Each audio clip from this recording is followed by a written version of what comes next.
Are you guys ready to talk sourdough? I'm no expert, but I look forward to sharing some tips and tricks that I have for you from things I've learned or from things I've picked up from other people that are much more experienced bakers than me. So I hope you enjoy.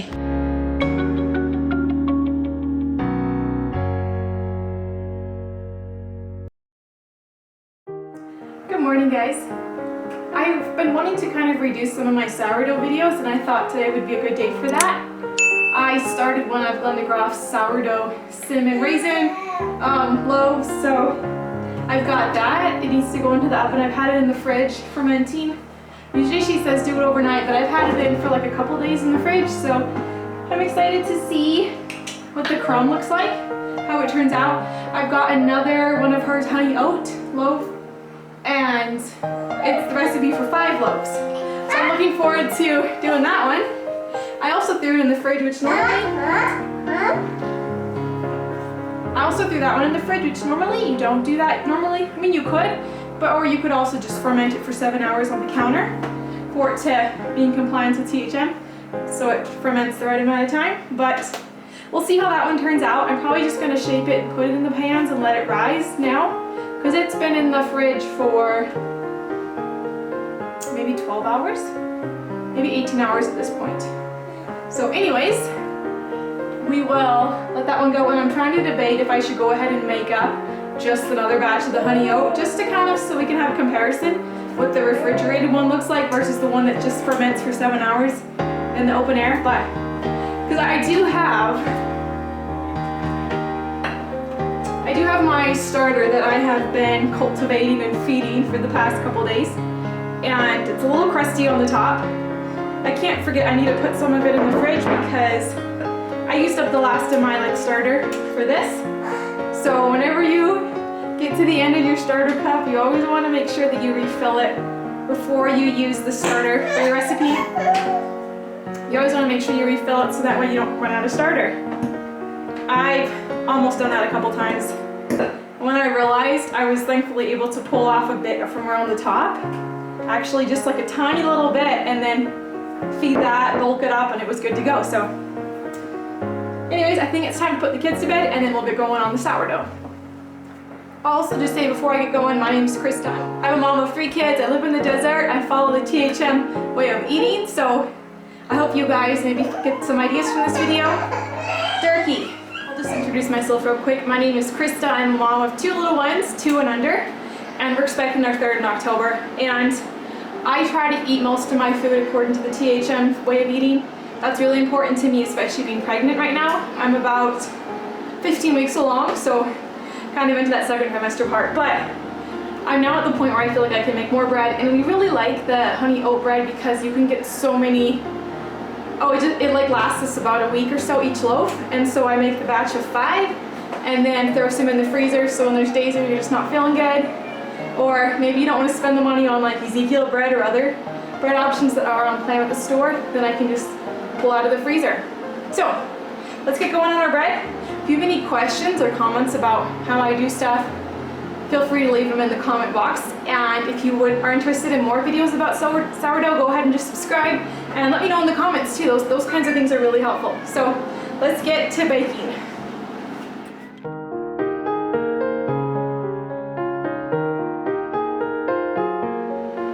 So this is the honey oat bread. This is going to be for 5 loaves, and I threw this into the fridge last night. So I'm going to go ahead, put it into a bigger bowl, and let it sit out so that way it can rise a bit longer. I'm going to go ahead and let it do its full. We'll probably try to do about 7 hours and see how it comes out. If any of you guys have seen Glenda's recipes, you know they're fairly straightforward. That's one thing I really appreciate about them, is that they're not super complicated. Probably the hardest part is figuring out the texture of dough and stuff that you're looking for, the consistency, but that just comes with experience, and just doing it, the more you do it, the better you'll get. One thing that's important with the fermentation process is it breaks down the carbs and the structure, the proteins and stuff. And so that's why with Tremelty Mama, as long as it's made with whole wheat, it's on plan. I know I see a lot of recipes where they use white flour and they're like, it's healthy, which to some extent there's a level of health. It's better than your traditional store-bought bread, but it's not going to be the same for your body as it would be if it was made with whole wheat flour. Now this goes back into the fridge, and when I'm gonna make more sourdough, I'll just take a tablespoon out and bulk it up a couple times, add water and flour to it till I have what I need. No need to be really technical about it. Just add flour and water until you get enough so you can bake. Now this goes back into the fridge to store, and then once I've gotten to the last tablespoon, then I'll go ahead and just dump that into a bowl and refresh it so I get something like this again, and just repeat the whole process.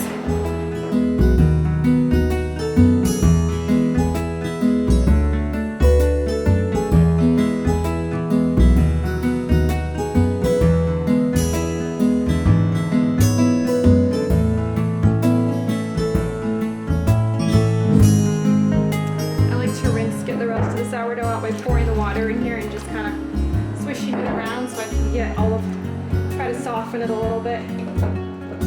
Now I don't have everything figured out. One thing I'm still trying to figure out is the best way to clean the sourdough starter container. Like when you've had it in there for a couple days, it can get really sticky and really hard. So if anyone has a suggestion, let me know.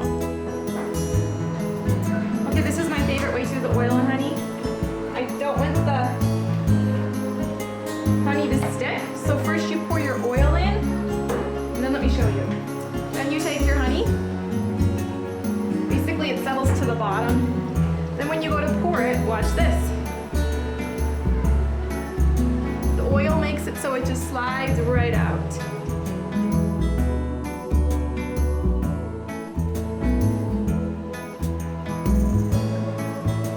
You have to wait a few minutes. A lot of people ask, do you have to use Vital Wheat gluten? It's not something you have to use, but it will affect the texture. It adds a bit of a softness and spring to the bread, which I really like. I had used up my little container, so I pulled out my big bag. I think I just ordered more, but it's definitely something I recommend adding to your, making sure that you have on hand, along with sunflower lecithin. Those are awesome. The sunflower lecithin is like brain food. It's really, really, really awesome for you.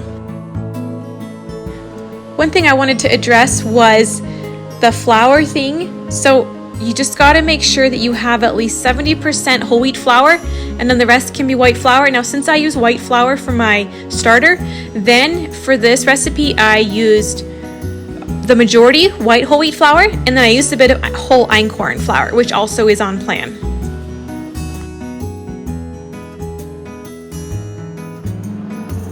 Okay, I just realized there's a whole bunch of dough in the very bottom up here, which I don't want it to get too dried out because right now it feels like it's really good. It feels tacky, so I'm gonna go ahead and take it out because I do not want this excess flour to just do it. I don't want to take it over the edge. So here's what I'm gonna do. That there so you can see it. Okay, you can see it, it's kind of a little tacky, so that's perfect. So I'm going to put this flour into here. It's still a little sticky, but that's okay. I just don't want this excess flour to make it. I just don't want it to get too dry. So now I'm just going to let it work the rest of the flour that's there. Just let it work it in.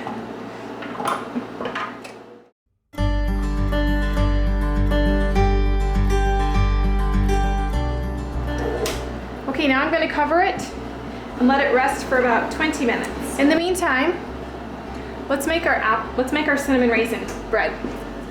All right, I'll just go ahead and reference bread pans. This is my favorite. I think it's 15 by like 4. I like it because it has more of the sides are straighter, and so the bread seems to rise really well, and it's perfect for sandwich bread, which I do a lot. I got these the other day. See how wide it is compared to this one? It widens out to the same width, but it starts a lot smaller. And I find that it will rise the best in these. Plus, these are about, there you go, you can see, they're about like 1.5 of this one. So anyways, I think once I've got a little bit of extra cash, I'm gonna buy another one of these because I just like how much the bread turns out so much better. And yeah, I'll include a link for these down below. Anyways, this is what I'm going to use for making the cinnamon raisin bread because it's going to be essentially toast. We'll use it for toast in the mornings, which we love. So, just wanted to explain that. Okay, I just realized I'm completely out of cinnamon. I've been doing a lot of the Yuck Yum shakes lately, and I didn't realize what I had in the cupboard was the last. Usually I keep cinnamon like extra with the spices. I didn't this time, and I want to get it cooked. So we're just gonna go ahead and make raisin bread. So that's what we're gonna do. And I got my raisins here. So let's get the dough out of the fridge, because you're supposed to put the dough, do the cinnamon, raisins, and then go ahead and put it in the pan and put it into a hot oven. So I already have the oven all warmed up. So let's just get the dough and get that done. Another question people ask is, can you use stainless steel when you're letting your dough rise and stuff like that, or when you're doing your starter? Because there's a lot of information on the internet that says you don't want to use anything stainless steel. And I was talking with a friend of mine, and she said essentially it used to be back in the day, you know, when they didn't have the stainless steel, they used copper, aluminum, tin, I don't know, different kinds. No, those did not have the antibacterial properties that stainless steel does. And so you could get stuff leached into the food, into the dough. Also, the other thing is with stainless steel, it has antibacterial qualities to it, and so it's not going to maybe encourage the dough to ferment, if that makes sense. So essentially, if you're putting your dough into a stainless steel container for, say, the main ferment time, it can kind of inhibit or prevent the bacteria from being as active, if that makes sense. I hope that came across the right way. So because of that, I don't mind using stainless steel tools, using a stainless steel mixing bowl, that kind of thing.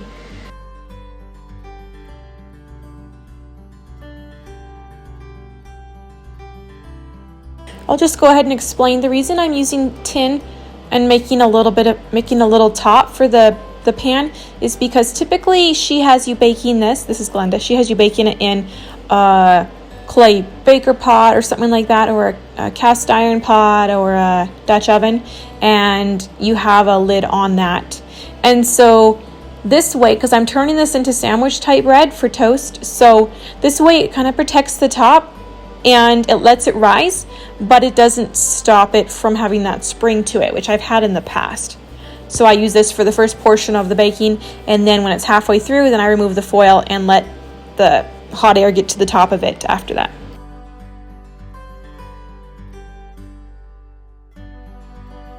Getting back to the honey oat bread, after it had rested for about 20 minutes, then I let it beat for its typical time.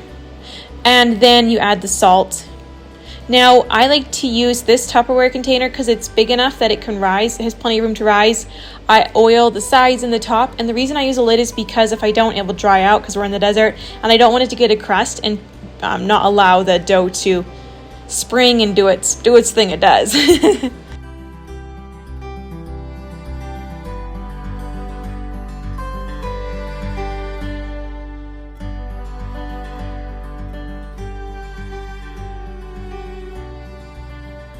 If you're ever unsure about if your bread is done, it needs to get to 200 degrees.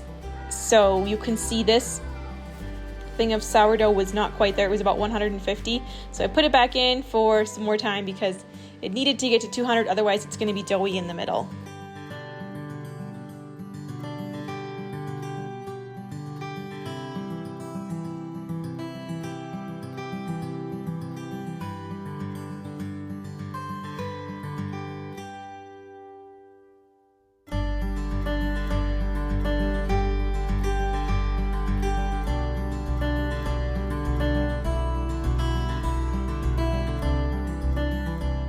This has been out for about 5 hours, so I'm going to go ahead and shape it, get it in the loaf pans so it can be sitting for about another 2 hours.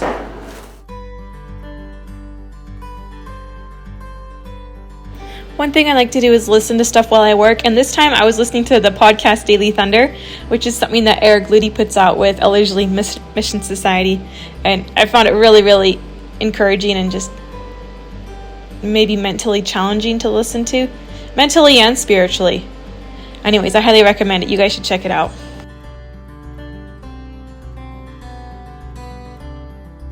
Okay, here's another misconception, and that's that once your sourdough is mature that you need to keep discarding. I have found, just from my personal experience and from what I've seen of other sourdough bakers that are have even more experience than I have, is that once you have a mature starter, which is, I don't know what they would qualify that as, but basically one that's well established, that you no longer need to discard. When you go to feed your starter, you don't have to keep throwing out portions as you bulk it up. So that's kind of cool.